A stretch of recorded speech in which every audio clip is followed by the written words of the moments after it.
as opposed to me. I was only there as a child.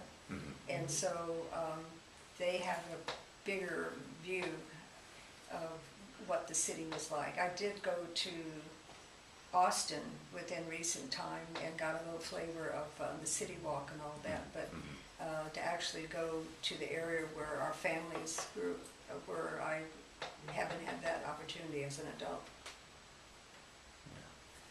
So, and then I just had some questions really about, which is what we were hoping to get to yesterday was, but it's great to have Fanny here, which were more about just sort of what the life story of William Ellis might be able to offer people as they're thinking about history and thinking about the past and everything else. And I was just wondering if you had any hopes about what someone might get out of reading a book or encountering something about William Ellis and the history of your family. Well, go on. It's a big question, I know, but it's sort of, I'm curious to get your responses. I think, it really is indicative of what a young person can achieve if they have a vision of, where they want to go, and also that sometimes it's not only the vision, but it's what the opportunity that comes upon you when you are, working toward that vision. And I saw him as a young, adventurous gentleman who loved his family, because it's very obvious all through the years, even as he took these different positions and what, he always came back to his family, always wrote, he was always concerned, he was always giving advice. And so for somebody reading the book, it's like, to me, someone who's saying, wow, here's a man who was of, African American ancestry, who actually could slide into different roles and use those roles to move himself ahead and, take advantage of that. And in a time when you just really wouldn't think someone like him, who started out basically on a ranch doing, horses and, exchanging, selling off herds and so forth like that he would end up in Ethiopia with an audience with King Menelik, or even an audience with Teddy Roosevelt. So I just think it's inspiring.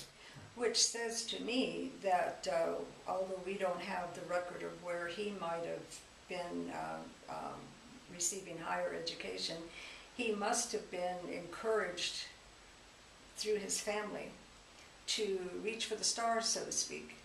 And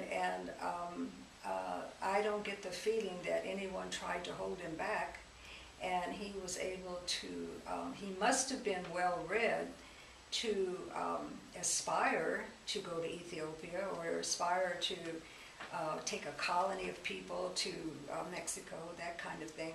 So clearly he just wasn't on the ranch doing what you do on the ranch all day and going home and going to bed. I imagine he was reading lots of history and about what the possibilities might be. And he was a man, I think, that beside encouraging his own self to do these things that he aspired to do, he thought about his people, because that was the reason why he went to Mexico to form the colony, because he wanted to make it better for the African American that were here in this country, to be able to develop their land and have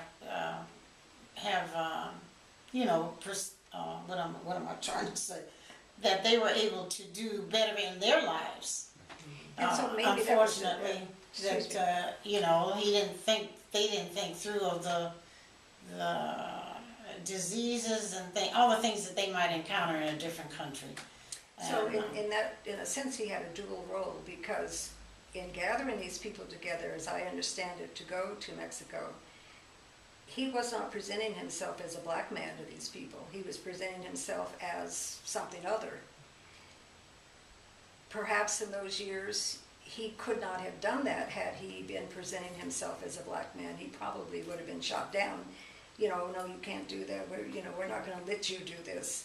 Whereas by saying that he was something other, he was able to convince people that he could do Right. and would achieve what he'd set out to do. So he was playing a dual role there. I mean, he could see the part of doing for his but going doing to for his Ethiopia is a people. different thing. I'm speaking about going to Mexico. Doing for his people to make it a better life, where they could have a better life and have their own plot of land, raising cotton and all that, not sharecropping.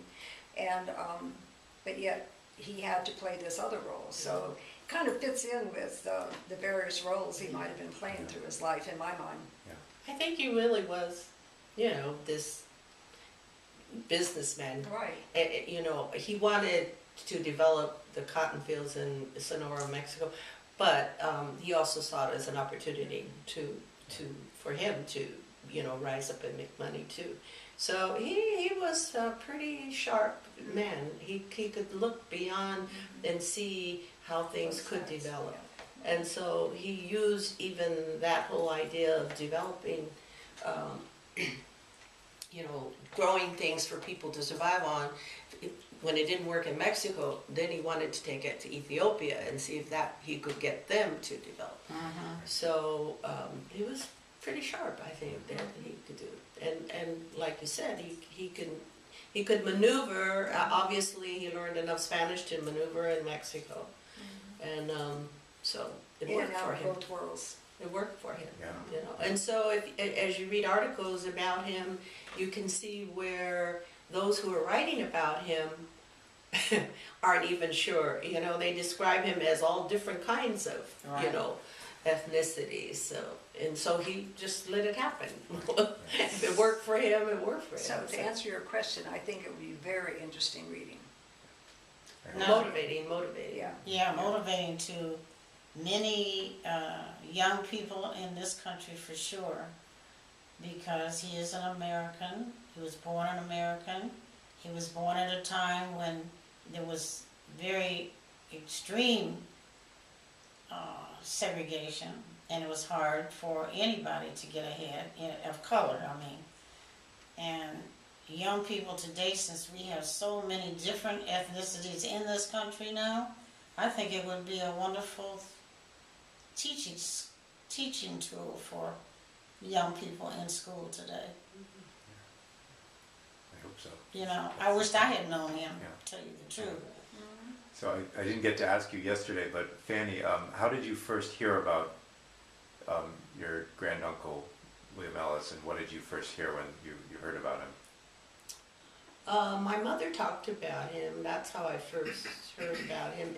Well, let me go back. My grandmother, also his sister, because we would go and spend weekends with my grandmother, and she would talk and tell stories. Like, we would ask, Granny, how'd you grow up? And Granny, did you pick cotton? And you know, that kind of stuff. And then she would tell about her sisters and brothers, and that this brother that was one that left the family early, you know, to go out on his own. And then she would begin to tell all the things he did. Right. And so it was fascinating. And also the pictures that you see when you'd see him as this man in a cape and a top hat, and then it was totally different than like somebody on a ranch in, you know, Victoria. cowboy boots. Yes, right. And so he was fascinating. Plus the letters that he would write home, that he was asking about all the family, and she and Maud, his wife, she was, my grandmother was caring about her, and he would talk about her. So that's how I first heard, just the family stories of my grandmother talking about her brother. And the penmanship on those letters, just the flourishes that, I mean, as a child, I remember looking at that and thinking, this was some very important person. Right. So you would actually look at the letters as Well, kids? whatever it was that I saw his signature on. Yeah. Neat. Right. So I've been asking you a lot of questions, but I also wanted to give you guys the opportunity, if there's anything you wanted to tell me, if there's anything we haven't spoken about, just let me know what you think I should know. As once he went into Mexico, I know about the fact that he tried to develop that entrepreneurship of growing cotton on the Mexican desert. But I wondered at some point. I heard that he was like in the development in railroads and that. Do you have any kind of information on that? I've heard he was involved with a couple things in Mexico. I'm not sure how directly, but water. They were trying to bring in water to Toluca Right. water into Mexico City. Rubber was a big thing in Mexico because once you get the automobile, before they could create rubber out of petroleum, they needed rubber, and that was from Mexico. And so that was a big boom, and he's involved in that. And he owned a furniture factory in Mexico City. Oh, I really? didn't know Yeah, that. he owned a furniture factory.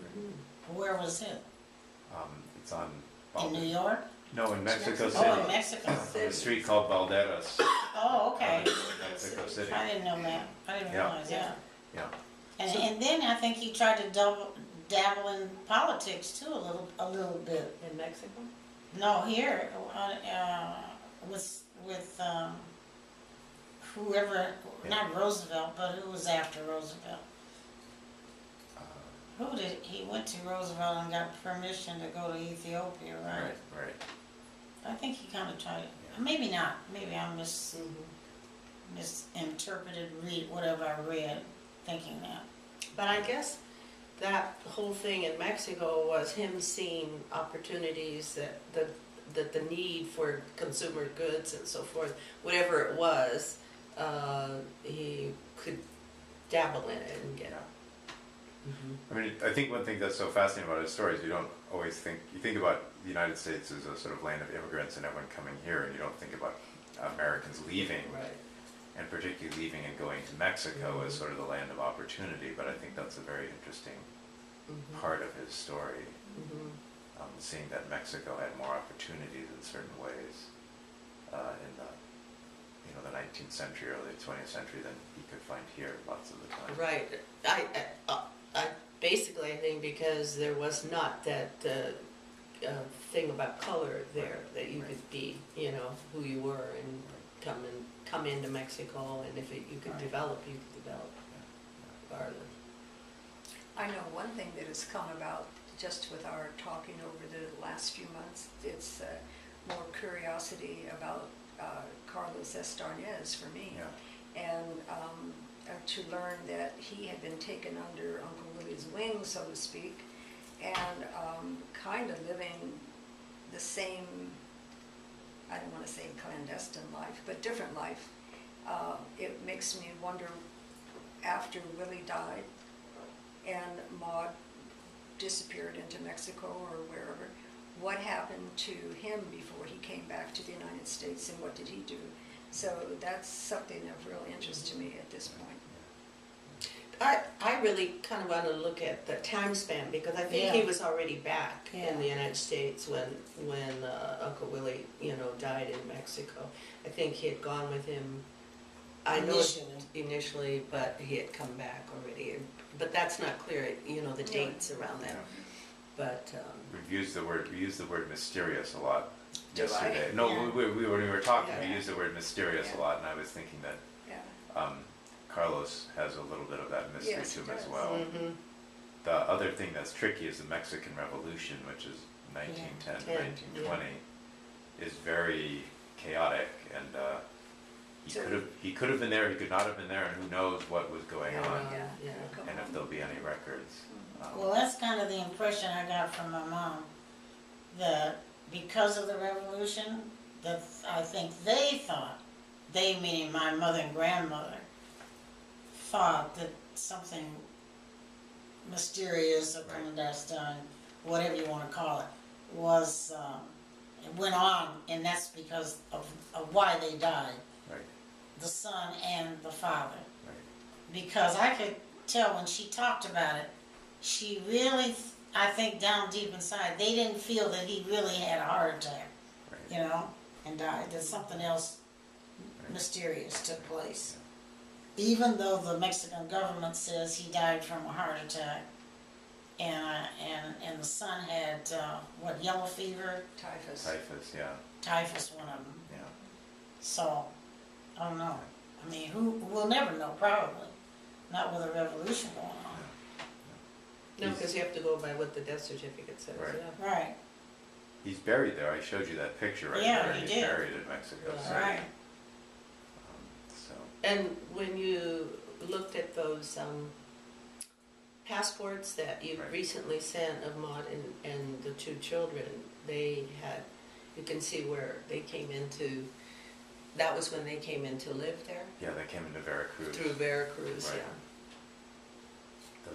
Those are interesting because the passports are from the 30s and they came in the 20s. So Right. at that point, they've already been in Mexico Right, 6, 7, before. 8 years. Yeah. It's been a long time they've been down Mhm. there. Right. Mhm. That's where the trail grows cold, basically, Right, right now. right. Isn't that something? Yeah. There's no death certificate on her, right? That we No. know of. No, I don't know that. I'm learning how to deal with Mexican Yeah. documents. I don't know that it's Yeah. not as easy as going onto Ancestry.com. Right. So I'm sure. I haven't unraveled that part yet. There is a 1930 census of Mexico on Ancestry.com, but it doesn't include Mexico City.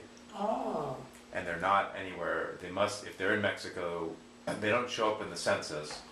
And that's probably because if they were in Mexico, they're in Mexico Mexico City, so that's not helping us yet. Mm-hmm. But we'll get there, mm-hmm. we'll get Isn't there, that interesting, yeah. you know? But one thing we were talking about yesterday is that what would be really a neat part of the project is if we were able to reconnect possibly with those descendants who went to Mexico. Right, Yeah. Mm. right, right.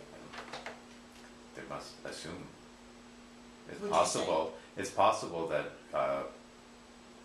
Sherwood or Victoria had children, Yeah. Right, right? And they'd be there. and they So you could have have, married there and had total, yeah, I mean, one thing that's occurred to me is the family is interesting.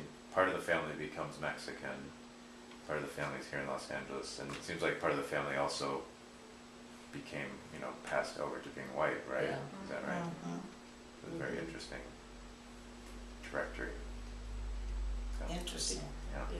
The other thing is, who might have been his, compounders who worked with him, or who was really a businessman with him, who that might have, encouraged him and influenced him to the kinds of people he hung out with. Right, right. You talking about Willie? Willie Uncle Nellis, yeah. Yeah. mhm. And I think he was close to some of the things you've written or printed about him. I imagine he was close to whoever, like the Whistacers. Somebody probably encouraged him on that farm Mhm. or ranch. Because certainly he was fluent in Spanish. you Yeah, know. but when he went from there and grew into crossing over into Mexico and going to Alabama, Arkansas, wherever it was, to bring people to Mexico, who were the people he was I see what Right. you're saying. Right, right, in and out and working with in that Mhm. sense, right. It seemed he was seemingly close to Norris Cuney, who was Yes, that name came up a lot. the sort of the head of Republican politics in Mhm. Texas and was very prominent. Yeah, Probably the most prominent African American in Texas in the 19th century. So that's one clue. But there's the person he goes to Texas with in the 1880s is someone named Henry Ferguson, right. who's I need to find out more about him, but a businessman or something from He was what? a businessman or something Oh, okay. from San Antonio, Austin area. Mm-hmm. Yeah. So. Hmm. So anything else didn't ask you about, I should have asked you about? I can't think of anything. Let's see.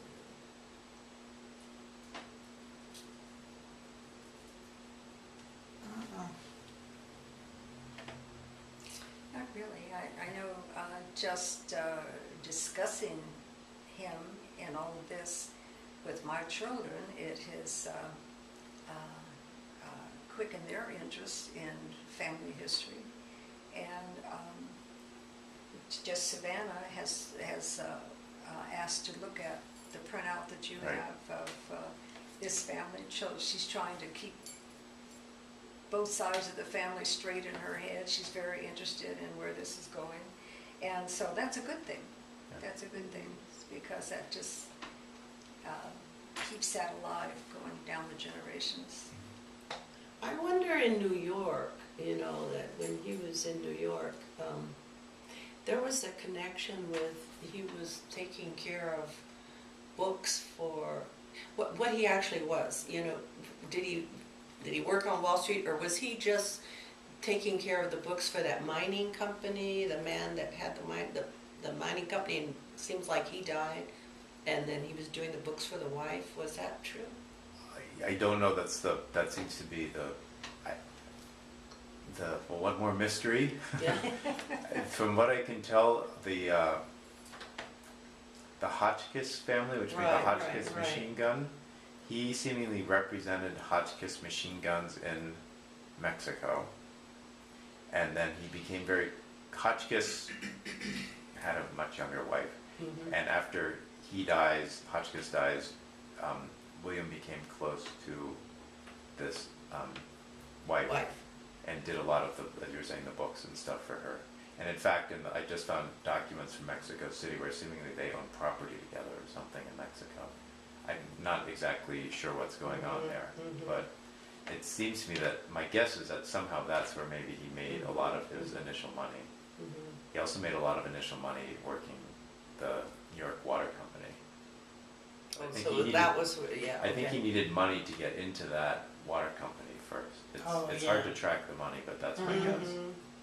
Um, Do you think, it's interesting because people like that, you know, in a sense, if you use that phrase, rob from Peter to pay Paul, and so Right. do you think he was, you know, just making his way that way, that he could get into this and get a little money from there to go over here and do that? Yeah, I can't tell exactly, but it seems like that from around the turn of the century, there's all this interest in investing in Mexico.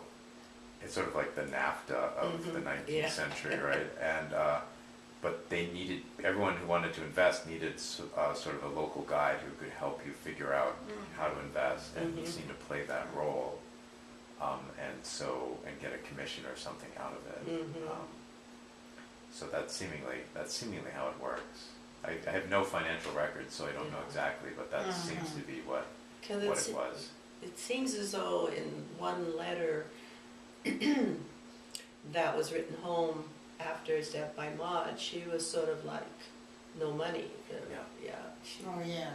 she was. That was after he was dead, That's though. what I said. Yeah. After he died, there Right. was, you know, she's like, well, what am I going to do? You know, I don't know. There's no money to get, and I guess she didn't know how to deal with Mexico to Yeah. see what was And going I on. had the impression that there were a number of people that were kind of enemies that looked at him kind of askance and weren't so sure about his being on the up and up. Huh? That he had some enemies. Well, bound And to. you would in a business there. You can't please everybody all the time, Yeah, so. Well, and the fact that that gentleman fell overboard on that ship, that would pose a lot of speculation and suspect by others, you know, because he certainly wrote in one of the letters, I think, about he would be exonerated, he didn't use the word exonerate, but that's what he meant. I'll be clear, they'll see that I had nothing to do with it. And so that suspicion would of course make investors suspicious, you know, if they were investing in whatever he was doing.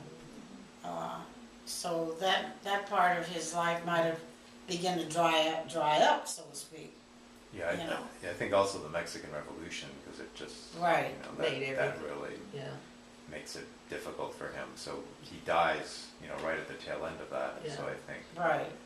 I think that's one reason why there was no money. I think the other reason is he actually, I think his presentation of self was so, he's dressed, I think you saw the pictures, the kids are dressed really elegantly, he's dressed very elegantly, and that's important for him to have that persona, and that's probably expensive to keep all that up. Yeah, right.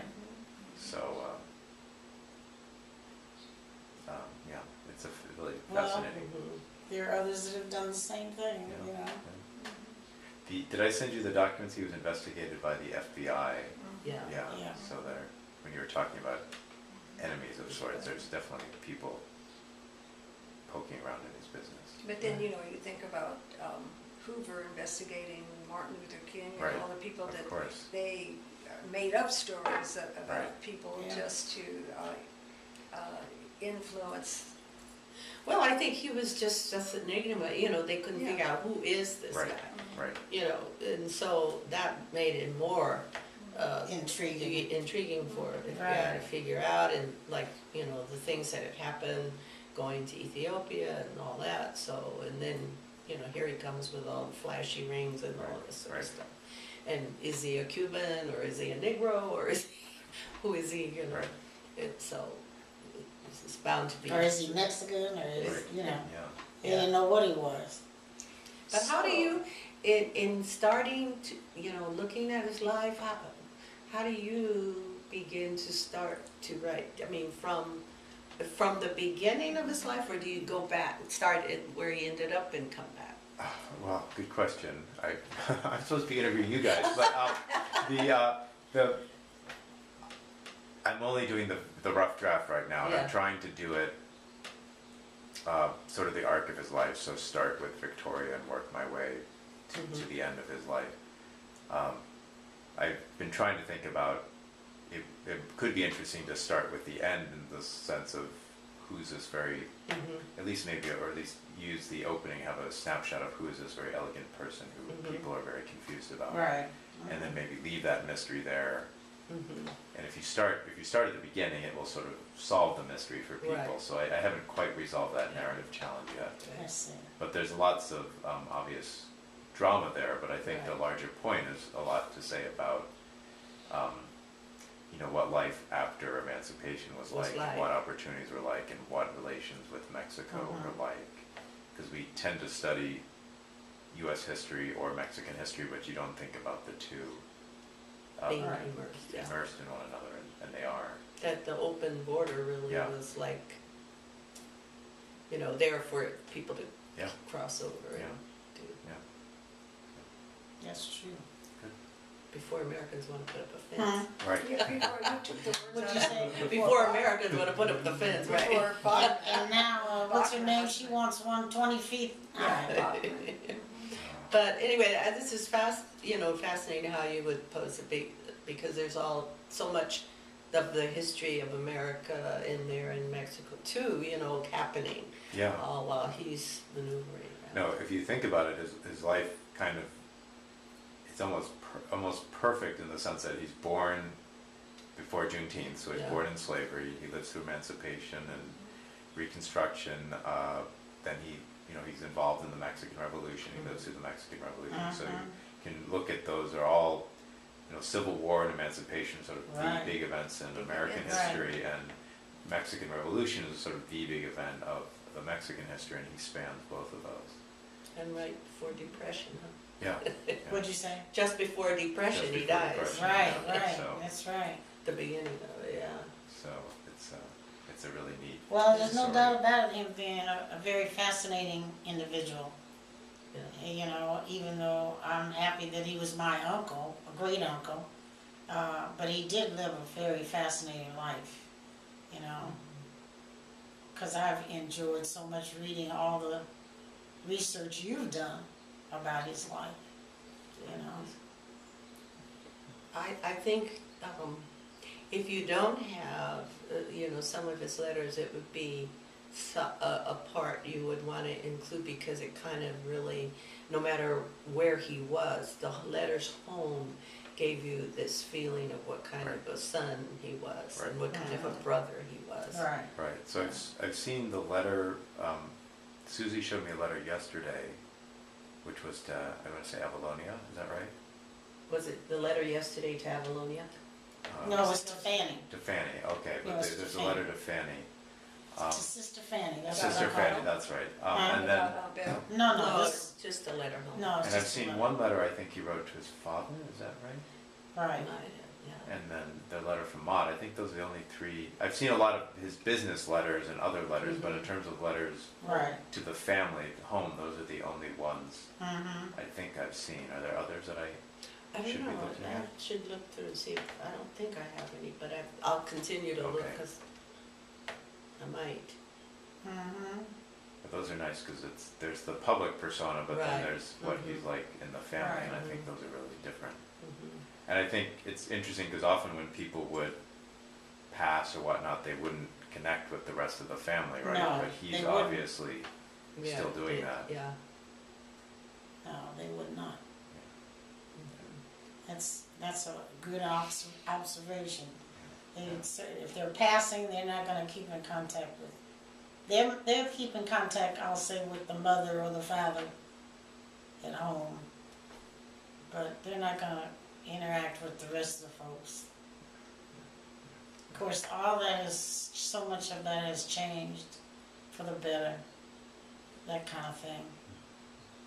You know, you don't have a lot of that going on like you used to.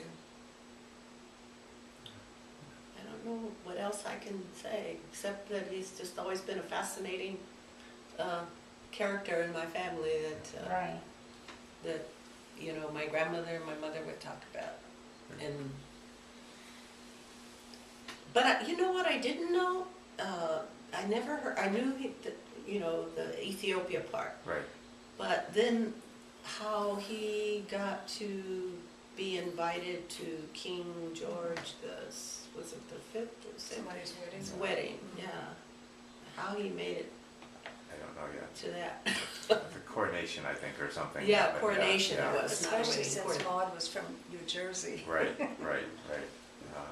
I mean, Yeah. before Before- you kind of thought, well, maybe Maud had something to do with that, but Maud now, it turns out, is originally from New Jersey. Well, maybe they had British connections, friends. Yeah. I don't know. Good. Well, we can always talk more later, but it's great to have. I've been chatting with you guys informally, but Yeah. if this thing will help me remember things and get Things, the words right. just right, and Good. so it's really helpful, and I appreciate all your time. So thank you, and of course, if you ever think of more things you want to tell me, just Yeah. let me know. Yeah. Great, thank And if we find anything, Well, yeah, we anything- appreciate all the research you've done, because a lot of the newspaper articles and those kinds of things where he was involved in different little things, we had no access. Yeah. Well, we didn't have that information, I should say. Yeah.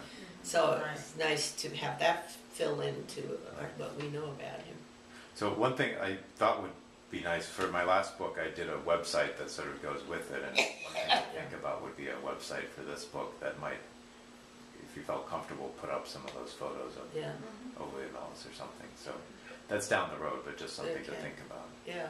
Could be neat. So sort of teaching, the idea is for it to be a teaching tool so that Mhm. right. people could, look at the I think photos. that'd be wonderful, Yeah. really, you know. Excellent. Good. Well, thank you. Yeah.